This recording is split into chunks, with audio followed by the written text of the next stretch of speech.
Welcome to Hindu Infopedia.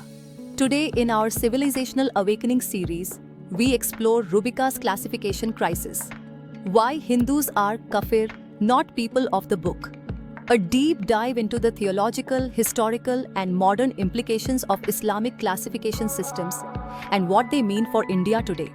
When journalist Rubika Liaquat dropped her bombshell, it wasn't just about violent verses from the Quran. It was about status, about where Hindus stand in Islamic theology's hierarchy of humanity. And that ranking, it shaped over 1,000 years of humiliation and still influences policies today. Islamic law doesn't treat all non-Muslims the same. It's a tiered system. Top tier, Muslims, full rights, entitled to rule, no tribute taxes. Second tier, Ahli Kitab, Jews and Christians allowed to live under limited protection by paying jizya as second-class subjects. Bottom tier, Mushrikeen, polytheists like Hindus and Buddhists, considered the worst form of disbelief. Historically, Sikhs too were often treated as rebels and later targeted on theological grounds.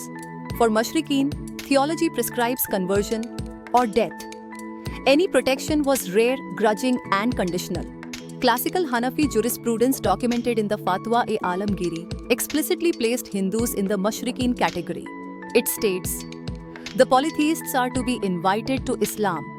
If they refuse, war is to be made upon them, and their idols are to be broken and temples destroyed. The reasons? Multiple deity worship, considered shirk, the gravest sin in Islam. Idol and image worship, seen as devil worship. No recognized revealed book. Vedas dismissed as human invention. Cyclical time and reincarnation, contradicting Islamic linear resurrection doctrine. Strict Islamic law denies polytheists the right to practice their religion. But in India, with an 80% Hindu population, Muslim rulers faced a dilemma. The solution? Extend a modified dhimmi status to Hindus. This meant paying jizya in their own land, distinctive clothing to mark inferiority, restrictions on temples, processions and legal rights, periodic forced conversions, temple destruction, a practice continuing throughout Islamic rule. Regional variations existed. Bijapur's tribute-based preservation versus Mughal North India's harsher destruction orders. Sufi orders too played dual roles, some preaching coexistence, others actively promoting conversion and temple demolition. Some modern apologists claim Hindus were treated like Ahli Kitab. History says otherwise. No theological basis. Centuries of scholarship classified Hindus as Mushrikeen. Dhimmi status was administrative convenience, not acceptance. Hindu practices were condemned, festivals restricted, learning dismissed, and resistance crushed. The so-called tolerance was a system of managed civilizational degradation. Even after 1857, the colonial state preserved asymmetry. Waqf properties retained autonomy under British law. Temple lands were seized or brought under government control. The classification logic did not vanish. It simply adapted. Today, the pattern continues under new labels. Waqf Act privileges minority schemes, temple control laws.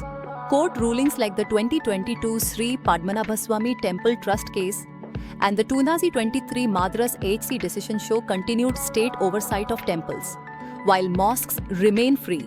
This is the indirect jizya system. Hindus still funding institutions that don't share their civilizational values. What hasn't changed? Madrasa curricula teaching, Hindu inferiority. Religious texts still classifying Hindus as Mushrikeen. What's changed? Taxes replace jizya. Secular law replaces sharia. But the effect remains. Democracy replaces conquest as the tool of dominance.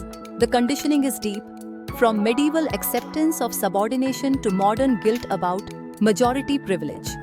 Rubika's classification bombshell is a warning. Hindus remain in the same theological category they were 1,000 years ago. The method of subordination has evolved, but the mindset has not. The choice is stark. Continue on the dhimmi path, financing your own humiliation. Demand theological and legal equality. Reclaim civilizational dignity, because paying tribute, whether in gold or through policy, to those who see you as inferior is not peace, it's surrender. This was Rubika's Classification Crisis, Part 3 of the Civilizational Awakening series. For more in-depth analysis, visit hinduinfopedia.in. Stay informed, stay aware.